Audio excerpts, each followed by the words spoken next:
مسؤوليinta dawladda hoose degmada Burco ee xarunta gobolka Togdheer ayaa maanta kulan lagaga wada hadlayay amniga sidii loo adkeyn lahaa ku qabtay hoolka dawladda hoose magaalada Burco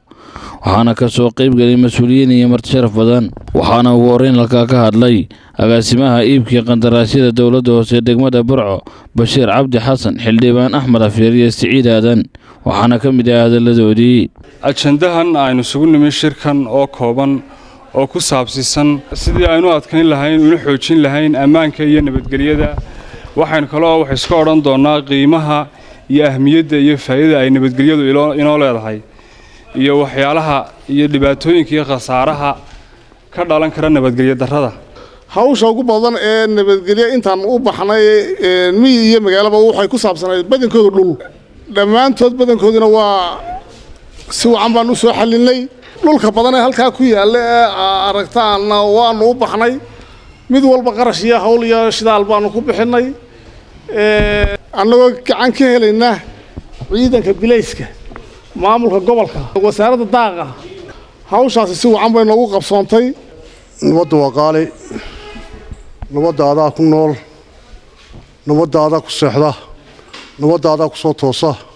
haddaan nabad la helin nolol ma jirto waxaan leeyahay nabadda ha la adkeeyo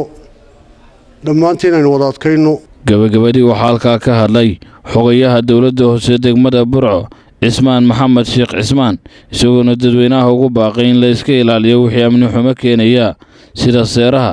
qodobadan imika laga hadlayo koow waa amnigu qof kasta waa u dan amnigu nolosheena ayuu koow ka yahay haddaan amni jirin wax laalay wax jiraya ma jiro xukuumadda tan uu galwadeenka ka yahay madaxweynaha jamhuuriyadda Soomaaliland ka go'an in aan loo dul qaadanaynin dhulka bannaan ee la iska xiranayo ee dhul daaqsimeedka ah inaan cidna loogu dul qaadan ayaa xukuumadda ka go'an dadweynaha waxaanu ku wacyigelinaynaa u sheegaynaa